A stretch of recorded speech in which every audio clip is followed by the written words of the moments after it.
depois de um tempo, né? Você está melhor de tudo agora? Estou melhor, graças a Deus. Depois de um tempo de a gente ter descansado, não, ter ausentado, voltamos na nossa toada, que é um processo de demolição deste nosso sistema da religião, que tantos males tem causado à humanidade. A gente acha que toda religião é boa e todas levam a Deus, e na verdade nenhuma religião ela é boa, porque ela está baseada no homem e no que o homem faz, e é muito cansativa, pesada, opressora, e difere totalmente do que é o Evangelho. O Evangelho, sim, este é promovido e agenciado por Deus. Quando nós paramos, a gente estava olhando o capítulo 28 de Gênesis, a fuga de Jacó. Jacó aquele estrategista que viveu sempre tentando, de alguma maneira, passar alguém para trás, e agora ele tinha recebido a bênção do pai e pega o caminho para procurar uma esposa dentre a família de Betuel, lá em Padã Arã. A sua mãe faz todo o empenho e ele vai embora. O pai lhe dá uma bênção para que ele seja fecundo e multiplique, e para que ele venha a ser a fundamentação e a base de uma multidão de povos. E ele vai embora. Ele foge e cansa. E quando ele chegou lá em Luz, cansado, ele colocou a pedra, ele teve o sono e ele teve um encontro com Deus. Na verdade, Jacó não encontrou Deus. Deus achou Jacó. Porque é sempre assim. Ele fugia da sua casa, a casa dos seus pais, por causa do seu irmão e da intriga que tinha se montado, e ele estava correndo em direção de um casamento. Ele queria encontrar uma esposa para que o plano de Deus fosse executado, mas nisso o Senhor lhe aparece. E eu acho esse texto extraordinário, porque Deus é que estava perto dele. Perto dele estava o Senhor. É o verso 13 do capítulo 28 de Gênesis. Eu sou o Senhor, o Deus de Abraão, teu pai, e de Isaque. A terra que agora estás deitado, eu te darei a ti e à tua descendência. Há aqui uma clara demonstração da graça. E vou dar isso para a tua descendência, que será como o pó da terra, e ela vai se ampliar para o ocidente, para o oriente, para o norte, para o sul. Em ti e na tua descendência serão abençoadas todas as famílias da terra. É o projeto da graça de Deus. E Deus ainda diz assim: eu estou contigo e te guardarei por onde quer que fores. E te farei voltar a esta terra, porque te não desampararei, até cumprir eu aquilo que te hei referido. Clara graça. Quando Jacó acorda, então ele começa a fazer negociata. O que ele sempre sabia fazer era isto. Ele começa meio baratinado, dizendo: na verdade o Senhor está nesse lugar, eu não sabia. Eu não sabia que Deus é onipresente. Eu não sabia e não sei que Deus é onisciente. Eu não sei que Deus é onipotente. Então eu vou ter. Ele temeu aquele lugar. Ele disse que aquele lugar agora ia ser chamado Betel, casa de Deus, porque era a porta do céu. E ele começa então a fazer um movimento religioso do negócio. Ele tomou a pedra que havia posto por travesseiro, colocou-a de pé, erigiu uma coluna, colocou azeite sobre ela, deu o nome daquela pedra de Betel, casa de Deus, e fez um voto. E o voto é na base de uma partícula, se. É uma condicional. Se Deus for comigo. Mas, cara, Deus não disse que ia com você? Gerou a dúvida. Se Deus for comigo, se me guardar na jornada, se me der pão para comer, roupa para vestir, olha para onde o cara foi botar. Quem governava ele era a barriga e a pele. Ele não teve a visão de Deus. E de maneira que eu volte em paz, Deus havia dito: você vai voltar, eu vou lhe trazer, vou te dar. Então o Senhor será o meu Deus. Então, se ele coloca a bênção na frente do abençoador, ele faz toda aquela condicional, e aí diz: então será o meu Deus, e a pedra que erigi por coluna será a casa de Deus. E aí ele vai fazer o negócio, colocar o dízimo como pagamento. Aí ele diz assim: e de tudo quanto me deres, certamente te darei o dízimo. Você sabe que o dízimo, ele aparece pela primeira vez com o seu avô, não por causa de um negócio para adquirir, mas porque Deus o havia abençoado. Ele achou que isto seria um resultado. O dízimo é um resultado da bênção, e não a bênção o resultado do dízimo, que é isso que Jacó quis fazer. Então Jacó sai dali decidido a ir buscar a mulher dele, né? E ele caminha e chega na terra do Oriente, chega na Mesopotâmia e vê um poço.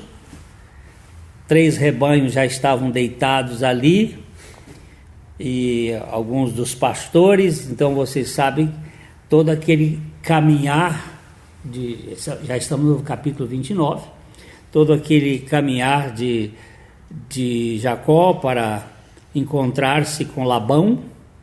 Ele pergunta se eles conhecem Labão, Ele disse sim. E ele vai bem? Sim, está bem. Aliás, a filha dele está chegando aí. E ele então tenta ajudar ali. A Rebeca corre, vai avisar o pai. A Raquel corre para ajudar o pai, avisar que tem um parente dele. E aí vem toda a família ter com ele. Ele fica ali um mês e começa a trabalhar na casa e vem a ideia de que o Labão disse: você não precisa trabalhar aqui comigo para sempre como parente, vamos fazer um salário. E ele percebeu que poderia fazer um negócio num casamento. Ele sempre foi negociante. Ele não pensava que Deus poderia lhe dar uma esposa. Aí ele faz um negócio com o sogro. E começa então o processo de aquilo que você planta, você colhe.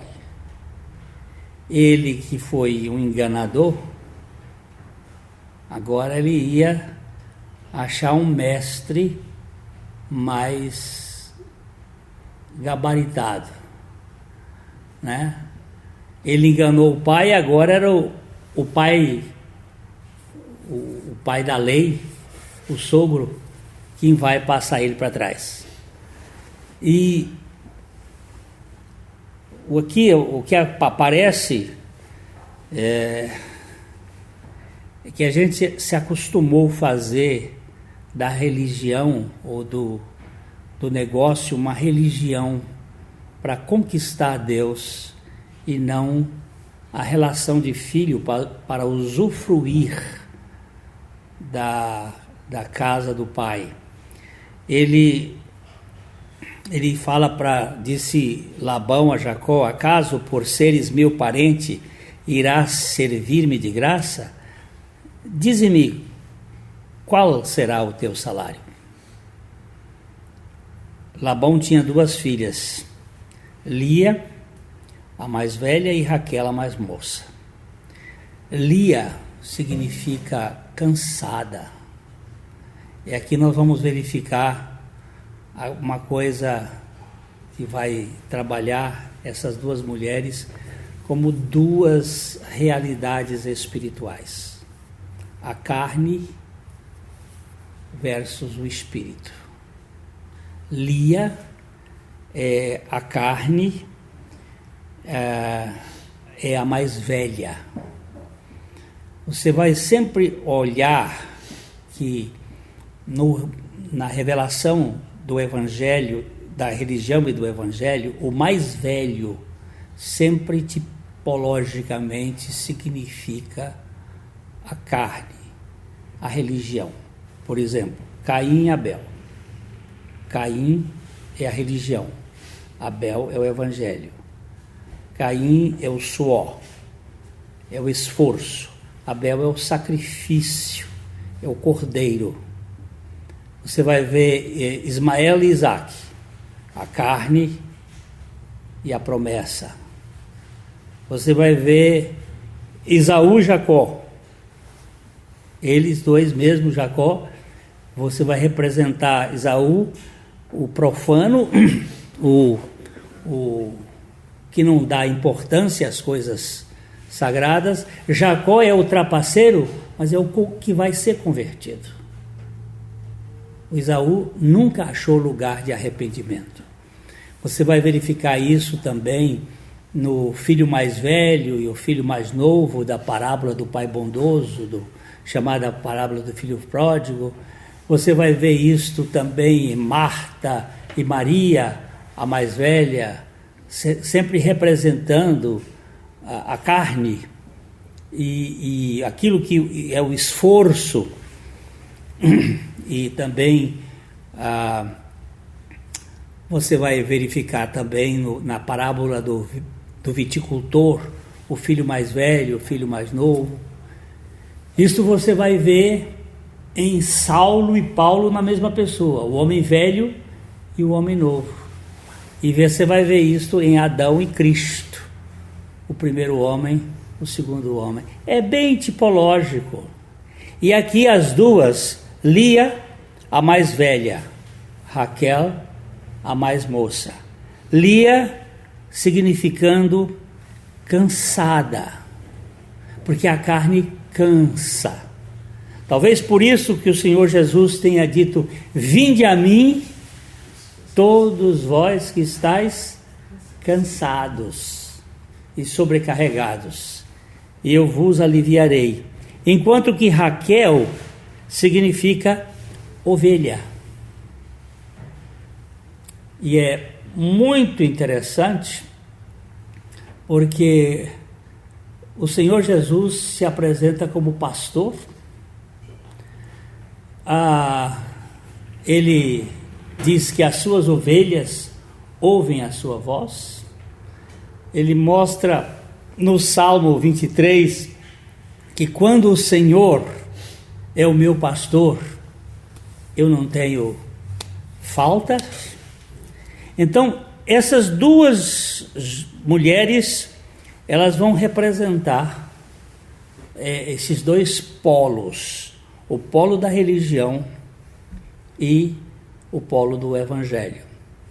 Mas você vai dizer assim: mas Raquel era estéril. Exatamente.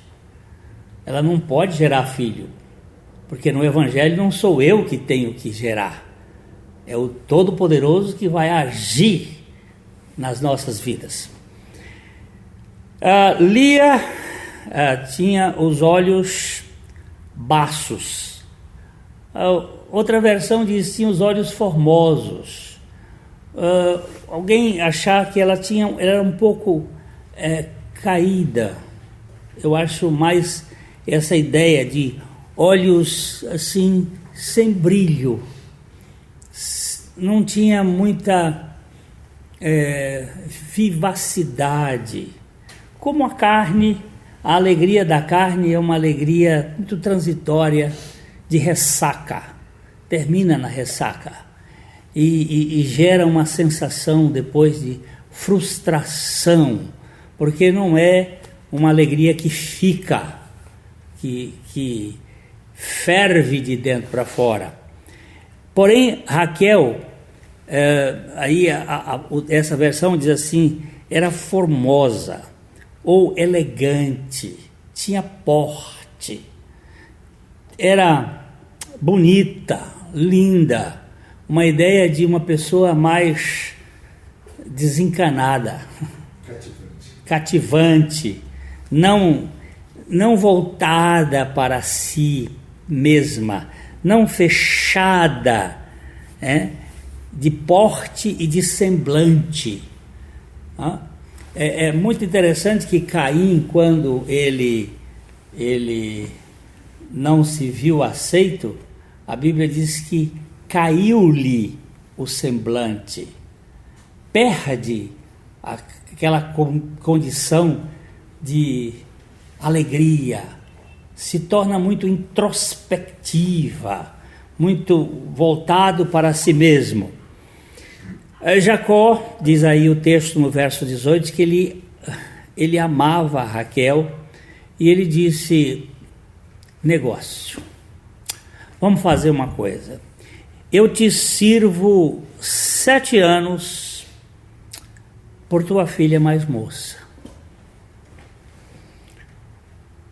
Ele colocou o serviço como conquista para o evangelho. Mesma coisa que a gente faz hoje.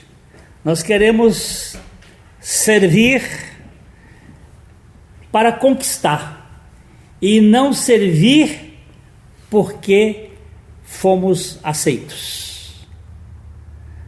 Isso tem se feito muito no caminho da religião, botar as obras como elemento de conquista, como aquilo que você usa para receber o benefício, que é a figura da velha semana, ou a semana da lei. Como é que era a semana da lei? 6 dias trabalharás e no 7º descansarás. O descanso era consequência do serviço. Mas na semana da graça é descansar para servir. O primeiro dia é que é o dia de descanso. Isso muda o paradigma da realidade espiritual. Eu não vou trabalhar para ser abençoado, mas porque sou abençoado, eu vou trabalhar.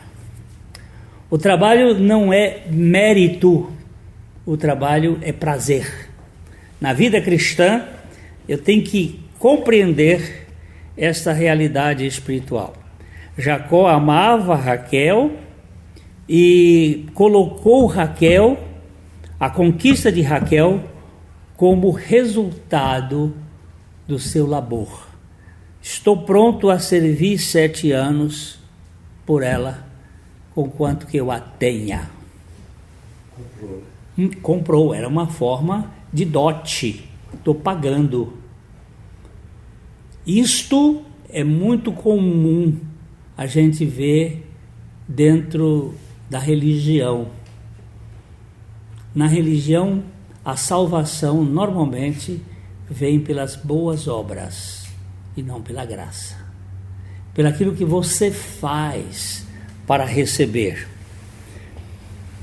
Mas aí ele caiu nas mãos de um trapaceiro catedrático, um lambão, não era só labão, mas lambão, lambento, que botou uma cláusula que não estava prevista para ele, e diz aí que Labão, melhor é que eu te dê em vez de dá-la a outro homem.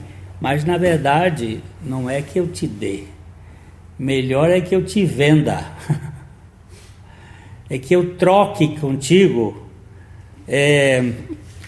do que trocar fazer isto com outro.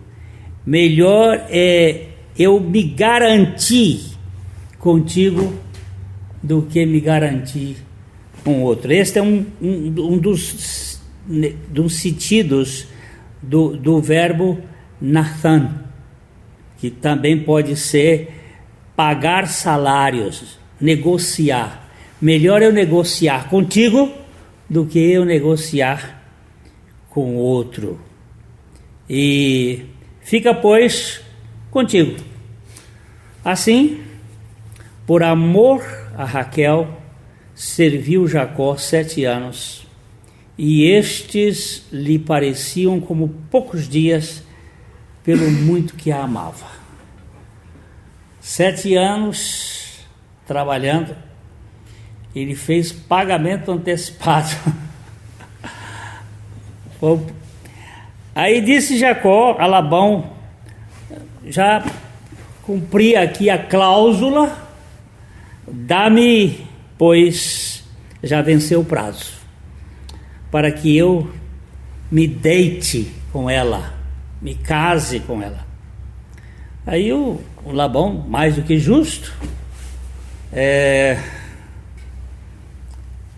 vamos lá, chamou um banquete, uma festa de casamento, convidou os homens do lugar, e quando chegou de noite, vem os truques da noite.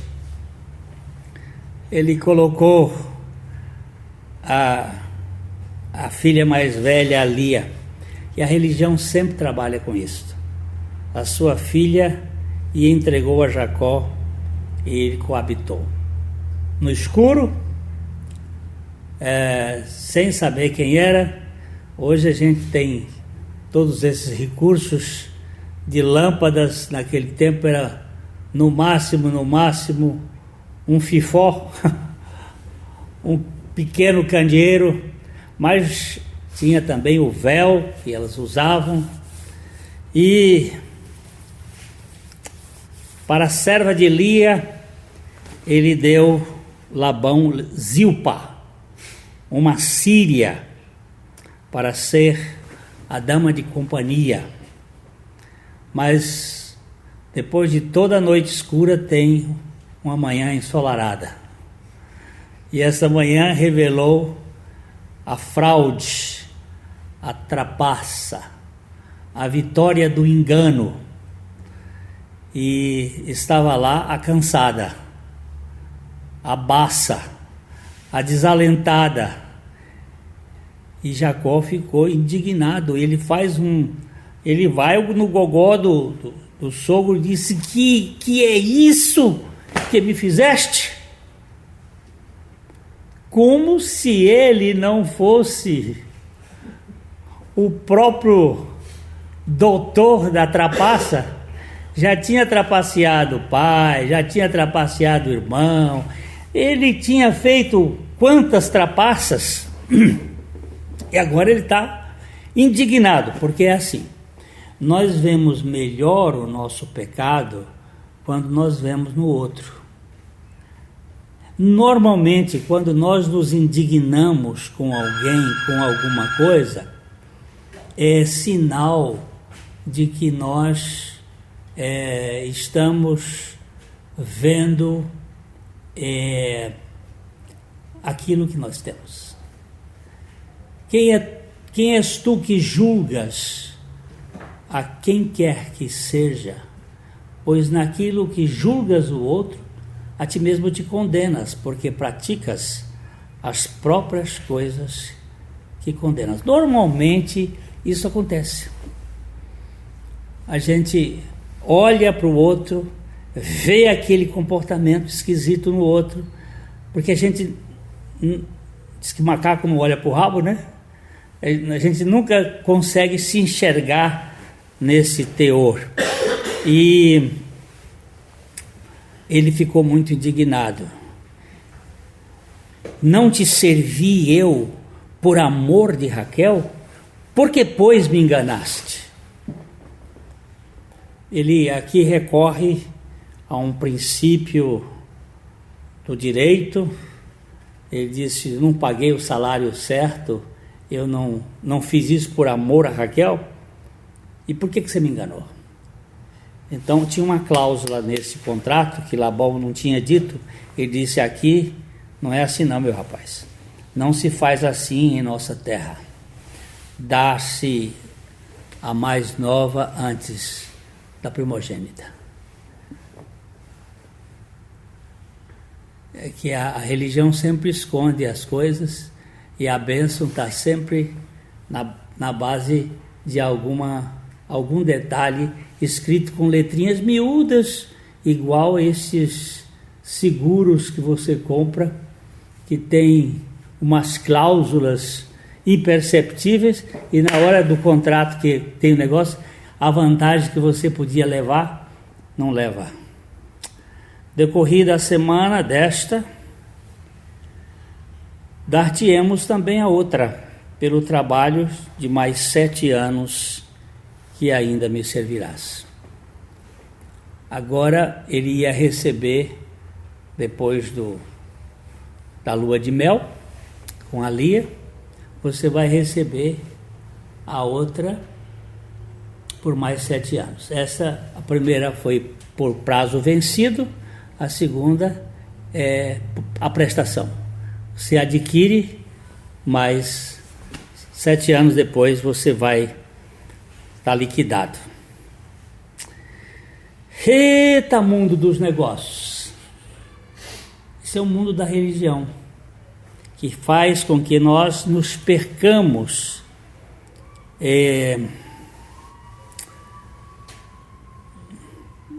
concordou Jacó. E se passou a semana desta, então Labão lhe deu por mulher Raquel, sua filha. E para a serva, como dama de companhia de Raquel, sua filha, Labão lhe deu Bilhá. E a Bíblia diz aí: coabitaram, mas Jacó amava mais a Raquel do que a Lia.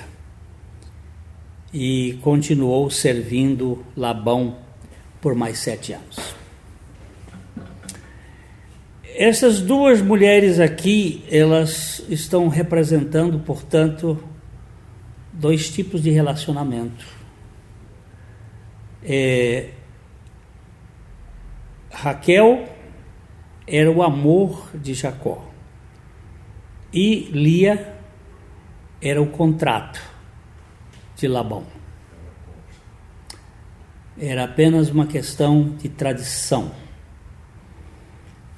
O problema é que o Senhor viu que Lia era desprezada,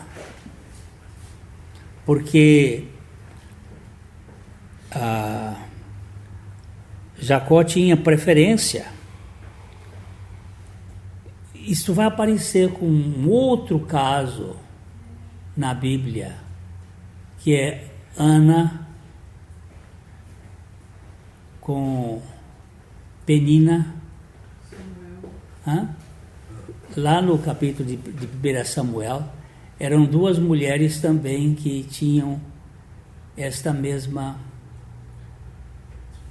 mesmo problema, muito semelhante com aqui. Diz aí o texto que, vendo o Senhor que Lia era desprezada, fê-la fecunda.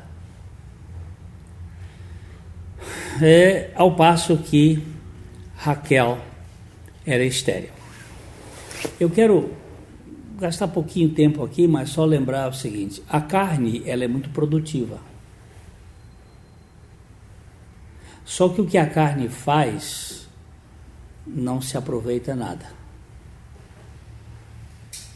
Jesus disse: a carne para nada se aproveita, mas ela é produtiva, ela faz. A carne fez Ismael, é fruto, mas Isaac não foi feito pela carne, Isaac foi feito pelo Espírito. Quando a carne produz e ela gera filhos, normalmente vai gerar disputa, porque havia um sentimento de competição entre as 2 mulheres. Diz aí que concebeu, pois, Lia e deu à luz um filho, e quando esse filho nasceu, ela chamou de Ruben, que é dizer: eu tenho agora um filho, você não tem nada. Começa a ironia. Os nomes aqui vão ter muito significado. Muitas vezes você olha para um filho de Deus que está padecendo alguma dificuldade e o carnal, ele olha para ele e diz assim: se ele fosse filho de Deus, ele não estaria passando por essa circunstância. Isso aí é castigo de Deus.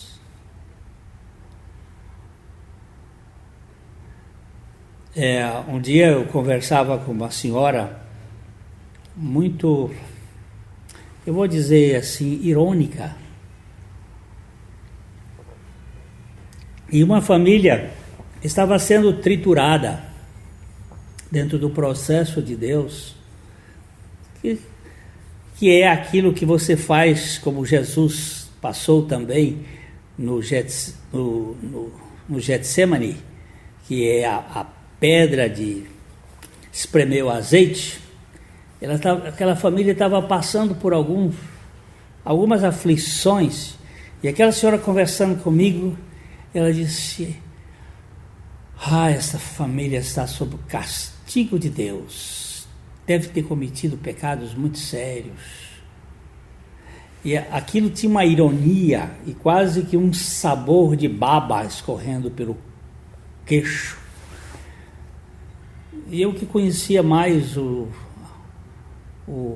dia a dia daquela família e a luta, Eu disse, o Senhor está abençoando muito essa família com algum sofrimento para desprender de algumas coisas que a gente carrega e que ao invés de ser bênção, é maldição. Tem algumas coisas que a gente tem que jogar, como foi feito com a carga do navio do Jonas, mas também não só a carga do navio, mas o próprio Jonas tinha que ser jogado no fundo do... E às vezes nós ficamos, ironicamente, quando nasceu Rubem, a Lia diz assim, eu tenho um filho, você não tem. É isso que quer dizer Rubem. Eu tenho filho, eu tenho um filho, eu tenho um filho, eu tenho um filho. Como é que você chama isso assim? Como é que a gente pode chamar esse negócio? Intriga é fustigar o outro com vara curta para irritar. Eu tenho, você não tem. Isso, criança faz muito isso. A criança, quando ganha um brinquedo, ela vai para o outro que não tem e ironiza. E Deus, na minha visão, está aqui trazendo à tona o procedimento da carne, mostrando como é que esta carne cansada vai agir nos bastidores da vida. Que o Senhor atendeu a ela diz, o Senhor atendeu a minha aflição, por isso agora me amará meu marido. Eu tenho um filho, o Jacó vai olhar para mim por causa do filho. Muitas vezes nos casamentos acontece isto. Você põe um filho no mundo para que haja ligação, e aquele filho que poderia ser motivo de aproximação vai criar problemas, vai ser ponto de rivalidade, porque o que está por trás disso não é o melhor. Em seguida diz, concebeu outra vez e deu à luz um outro filho, e disse, soube o Senhor que era preterida e me deu mais esse filho e chamou-lhe Simeão. Aqui agora tem uma coisinha muito interessante. Simeão significa aquele que é ouvido. É a história, Deus ouviu minha oração, não ouviu a sua. Eu sou mais espiritual do que você. Por quê? Porque Deus me ouviu a oração. Você viu? Ganhei outro filho. E você? Você está estéril. Você não tem filho. E agora meu marido vai ficar mais apegado a mim. Se já tenho um, agora eu tenho dois e você não tem nenhum. Aí começa o sentimento da carne se manifestando. Outra vez concebeu Lia e deu à luz outro filho, ou um filho, e disse, agora, desta vez, se unirá mais a mim meu marido, porque lhe dei à luz 3 filhos, por isso lhe chamou Levi. A ideia agora é união. Nós somos uma família, você é só uma mulher. E as rivalidades vão se manifestando ali. Eu tenho Levi, que é o meu filho que vai juntar. Fizemos aqui uma união. Aqui há um princípio da Trindade. A união está sempre ligada a 3. Tem um filho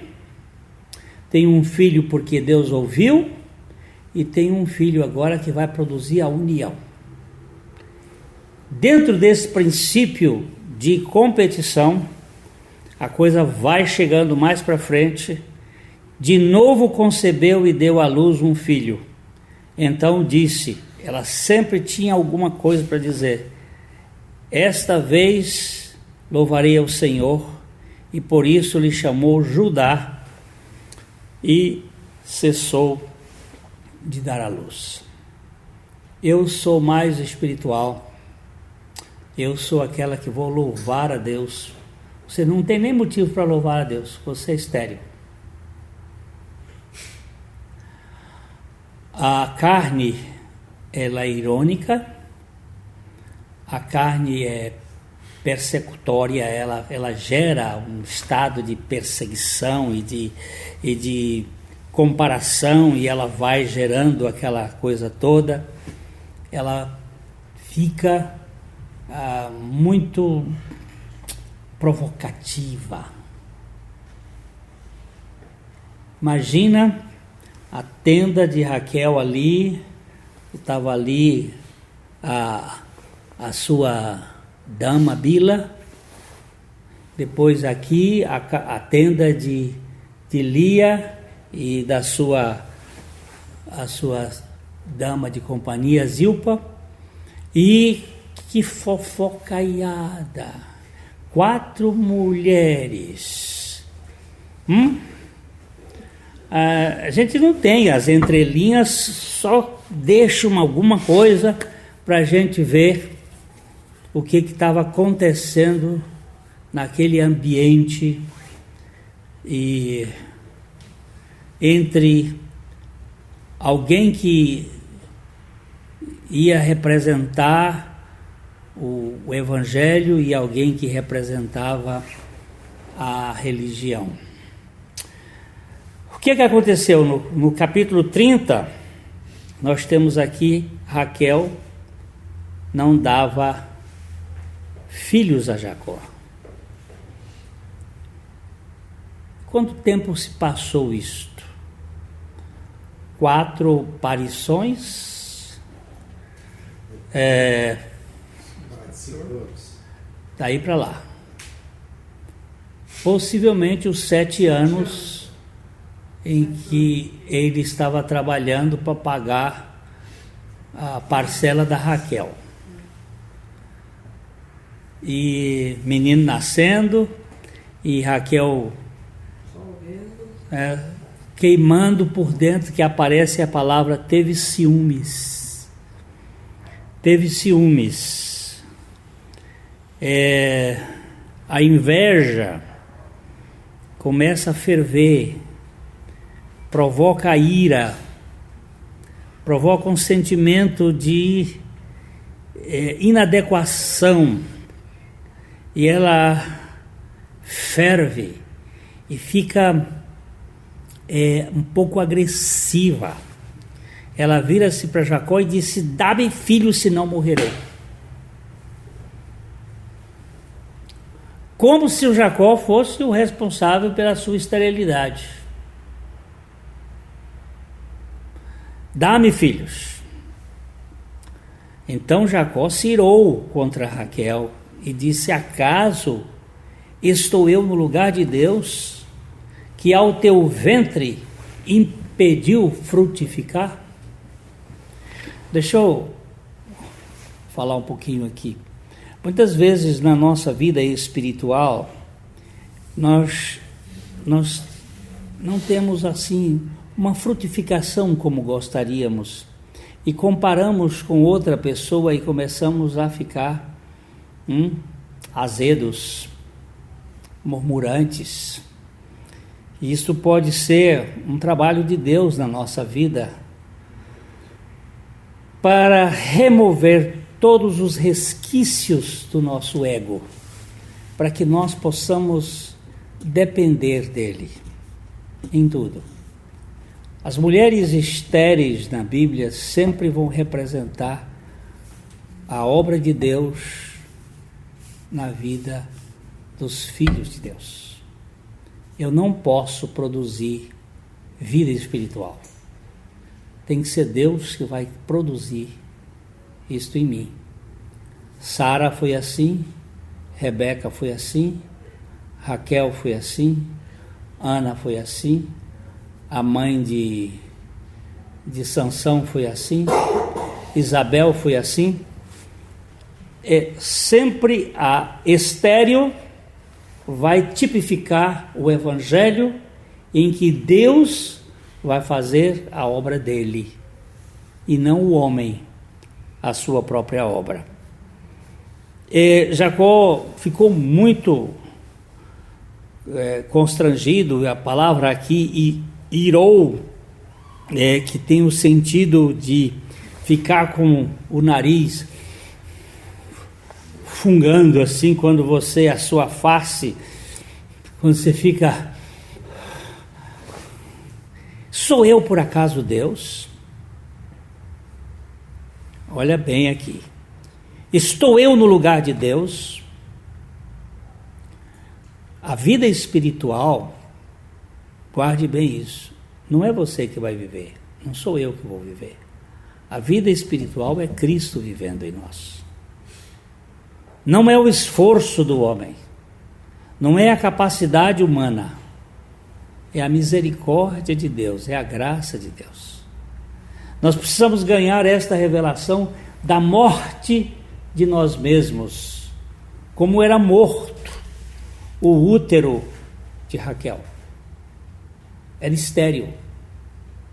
Eu não posso produzir, eu não tenho capacidade, mas eu estou na dependência do Senhor. O que Jacó aqui falou, de certo modo, é uma palavra profética, ou uma exortação profética, dizendo: estou eu no lugar de Deus, que ao teu ventre impediu frutificar? Senhor, eu não tenho frutos na minha vida.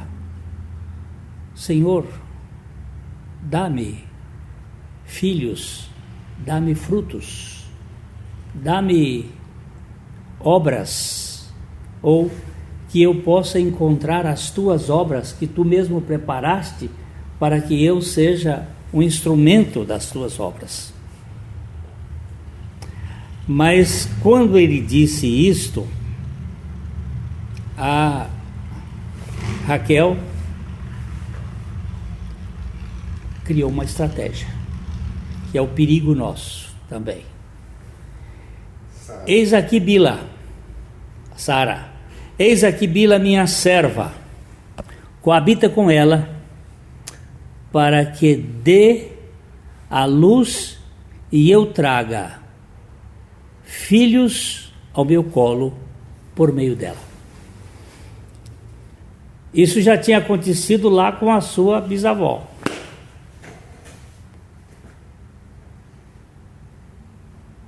Com seus antepassados. Como é que eu não posso ter uma criança no meu colo? Isso não é concebível. Uma das funções da mulher é a maternidade. E essa é uma das coisas preciosas. E ela estava aqui, eu vou arranjar um jeito, que é o que às vezes nós fazemos na nossa vida espiritual. Nós arranjamos um atalho para que a gente convença Deus que Ele pode fazer daquela maneira. Nós usamos a carne para ter o resultado que a gente gostaria que fosse o resultado de Deus. Nós não sabemos esperar pelo Senhor. Aquele salmo, o Salmo 40, eu acho ele de uma importância, que ele diz assim: esperei pacientemente ou confiadamente pelo Senhor, e Ele se inclinou para mim. Ele me tirou de um tremedal de lama. Eu estava numa areia movediça até o pescoço. Eu não podia sair dali. Ele me tirou e me colocou os pés sobre uma rocha firme.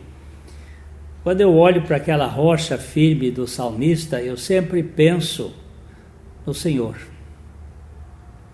Ali estava a figura de Jesus, onde você coloca os seus pés e fica firme. Mas nós queremos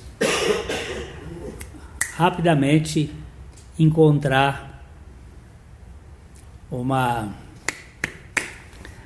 saída imediata, resposta já. Nós não sabemos esperar no Senhor. E às vezes a gente fica até duvidando. É o caso de Zacarias, pai de João Batista. Parece que ele orou pedindo um filho quando ele era novo. E a Isabel. E agora, depois de tantos anos, Deus resolve dizer, não, agora vocês vão ser pai. E ele, quando ele estava no turno do templo lá, fazendo culto lá, a celebração, veio o anjo dizer essa história, ele ficou muito... Como é que pode ser isto? Né? E ele saiu de lá mudo. Não sabia o que falar. Não tinha o que falar. Por causa da sua incredulidade. Porque a gente quer as coisas imediatamente. E quando as coisas não acontecem tão rápido quanto a gente imagina, quando a gente gostaria, o que nós fazemos é buscar uma bula para produzir uma bila.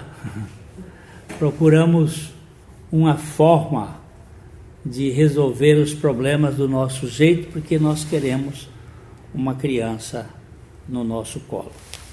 Aqui a palavra de Deus vai nos mostrar que assim lhe deu Bila, sua serva, por mulher, e Jacó a possuiu. Achou uma ideia boa, né? Agora ele já não tinha mais duas, ele tinha três. Isso porque ele era rapazinho ainda, né? Ele estava com 80 e lá vai pedrada de anos. Porque quando ele saiu de casa, ele tinha 78 anos. A gente sempre pensa que as coisas na Bíblia são rapidinhas, mas não. E ele a possuiu, e Bila concebeu e deu à luz um filho a Jacó. Então disse Raquel, você vê, o discurso não é da Bila, agora é o discurso da Raquel. Deus me julgou e também me ouviu a voz. A outra já tinha dito, ele me ouviu lá, me deu Simeão, agora me ouviu a voz e me deu um filho, como Rubem, e lhe chamou pelo nome de Dan. Eu tenho um juiz. Dan é um juiz.